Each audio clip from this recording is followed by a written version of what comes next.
Oh, ladies and gentlemen, I know y'all remember the story when I initially talked about it. We are definitely going to be speaking about this woman that you guys see on my screen and what she did. She actually confessed to what she did on camera, on tape. You got to see this. Don't miss this. This is a big, big update in this story. Let me give you guys a disclaimer. Some viewers may find the following content offensive and controversial. The information in this video comes from multiple sources, including court records, official police charges, news web articles, and interviews. This video commentary also contains my personal opinions about the facts of this story. The point is to use this story as a cautionary tale in hopes of preventing tragedies like these to children going forward. Viewer discretion is advised. That is your official disclaimer. And I'm getting this update from Cleveland19.com. So thank you for the article. This is a big, big update. So if y'all haven't watched the story of Pammy Maye and the little boy by the name of Darnell Taylor, who was 5 years old, go back and watch that and then come back and watch this update. I think it'll blow your mind about what happened to this beautiful baby boy who deserved so much better. Body cam just released to 19 News shows the moments leading up to Pammy Maye shocking confession of killing Darnell Taylor, the missing 5-year-old boy who led a statewide Amber Alert. She said, and I quote, "I had a son and I took his life," she said right there, looking all the while crazy. I'm not going to give her that excuse of being crazy. She knew what she did. She wanted his life to end. She said she was angry with him for eating snacks in bed.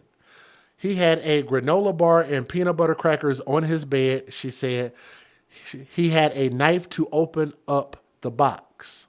The next night, she said she went into Darnell's room while he was taking a nap and suffocated him with a trash bag. Like 10 minutes later, I knew that he was dead because he was not moving. Maye told detectives the exact location of sewage drain where she dumped this boy's body. He is on East Brooks and Marsdale in a manhole, she said. Police will find the child there hours later. We are supposed to have a loving bond, and it wasn't like that with me and my son, she said. During the interview with Maye, she consistently refers to Darnell as her son, despite Maye and her husband being listed as the child's legal guardian. And yes, that is Shrek the donkey. Why? Because when you guys see the chompers on this woman, look at that. Hee-haw, hee-haw. And I was like, God, dog, boy. You just couldn't be more unlucky. Like, did she try to get her like some of them cheap veneers or something? I don't know what she did. But, ma'am, it was clearly not worth putting them damn things in your mouth like that. Like, why do you look like that? Why do you got them chompers looking like the donkey on Shrek is beyond me. But nonetheless, Maye will plead not guilty to murder charges, with her attorney asking for a mental health evaluation. I'm just saying, if it were a man admitting to this, he wouldn't get no leniency. He'd be like, hey, he admitted to it, and that's the end of the case. That's a slam dunk. So I don't think that she should get mental health as any type of excuse. When people hurt, murder, or abuse children, it just needs to be punished, flat out. A judge had determined she is fit to stand trial during her previous court date back in March. So that's great and that's wonderful. And she still got some big ass teeth. But let me give you guys the fair usage. Let me let you guys hear her confession on video. Federal law allows citizens to reproduce, distribute, or exhibit portions of copyrighted motion pictures, videotapes, or video discs under certain circumstances without the authorization of the copyright holder. This is called fair use. It is allowed for purposes of criticism, news reporting, teaching, and parody, which doesn't infringe of copyright under 17 U.S.C. 107. If y'all can share this story and this update, hit that thumbs up and share it in your favorite true crime group. A lot of people might not have seen this. Let me let y'all hear it with your own ears. I wasn't even thinking about, suffocating myself. Tonight, a bone-chilling confession. Pammy Maye describes in detail how she killed 5-year-old Darnell Taylor almost 2 months ago. Thanks for joining us at 5. I'm Andrew Kinsey. And I'm Yolanda Harris. This case started in the early morning hours of Valentine's Day. Columbus police issued an Amber Alert after Darnell was first reported missing. Days later, his legal guardian, Pammy Maye, was arrested near Cleveland, and she told police where they could find the little boy's body. Now, we do want to warn you, the news story tonight may be hard to watch. So let's now bring in 10 TV's Angela Ann, who went through her confession. And Angela, what did Pammy Maye have to say? Definitely difficult to listen to all of that video, Yolanda. This was not easy, but Pammy Maye did not hold back in describing in detail how she suffocated her son and then tossed him down what she called a manhole. Well, tonight, we know now that it was all because that little boy snuck some snacks into his bed. And that's what Pammy Maye says triggered her to kill him.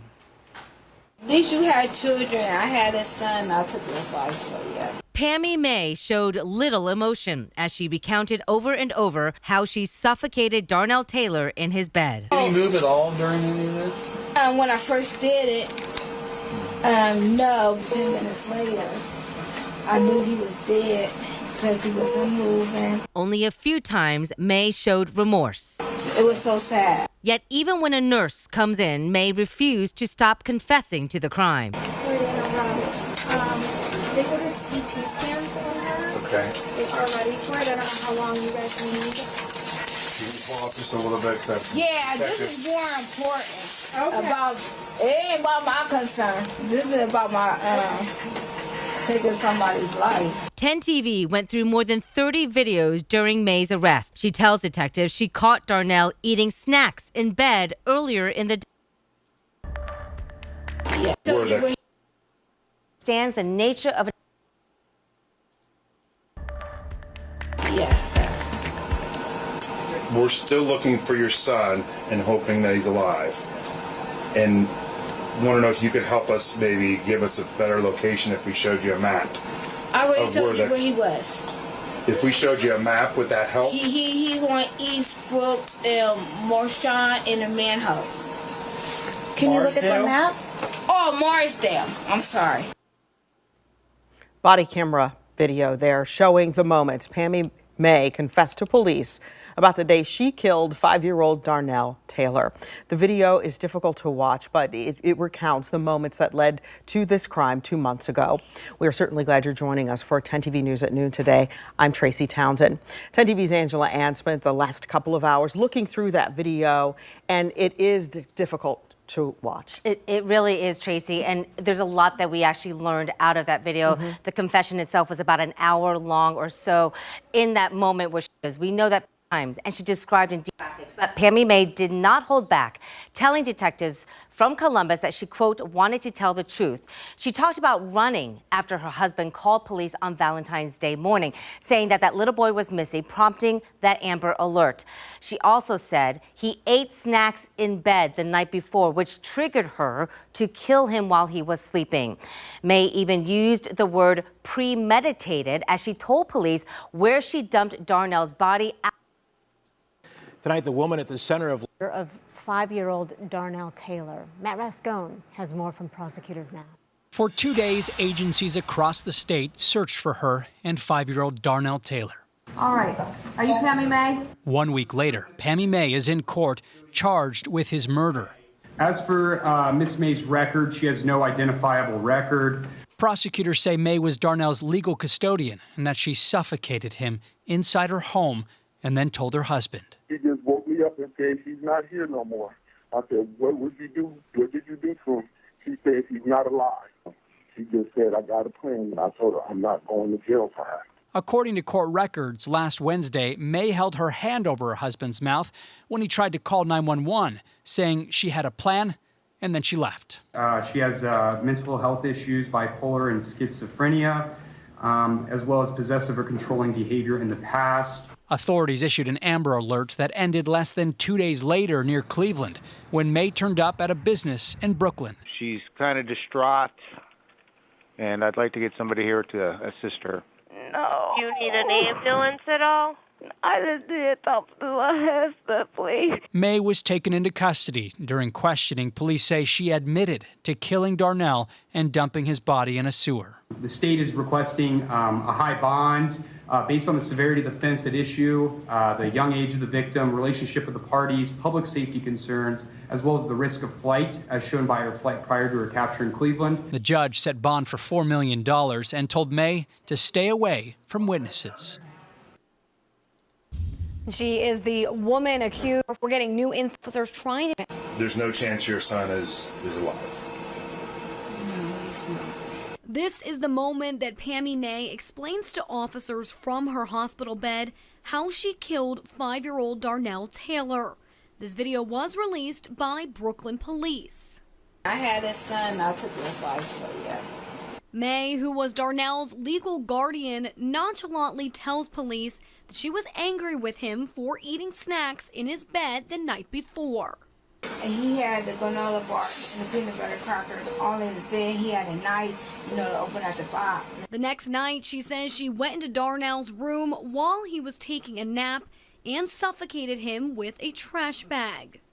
Like 10 minutes later, I knew he was dead because he wasn't moving. With no emotion or remorse, Maye says multiple times in the video how she premeditated this murder. She even tells police that she did not have a good relationship with Darnell. I didn't like his behavior, so I was real harsh and mean to him. Maye then tells detectives the exact location of the sewage drain where she dumped Darnell's body. If we showed you a map, would that help? He's on East Brooks and Marchand in the manhole. Can you look at the map? Oh, Marsdale. I'm sorry. Police found Darnell's body there hours later. We probably have a loving bond and it wasn't like that with me and my son. Maye later pled not guilty to murder charges. Her attorney asked for a mental health evaluation and the pursuing of an insanity plea. A judge has determined she was fit to stand trial during her previous court date, which was in March. And prosecutors filed a report last week that Pammy Maye needs to provide copies of the results from. For those who might not know and you're wondering, did she remove a manhole cover? No, she didn't. The drain, I think she pushed him and shoved his dead body down where it drains, and he was found in there. So no, she didn't actually remove a man cover, because that would be probably too much. But this is not the end of the saga. I definitely will be talking about this story a bit more when we get the final sentencing, or maybe if more details come out. But that right there is huge. The fact that she admitted it, and I want everybody in the world to know, do not make an excuse for her saying she's on mental illness, she's on drugs, she's this, she's that. If this were a man and confessed, a man would get no excuses. So I don't think anybody who hurt, murder, or abused children should get excuses.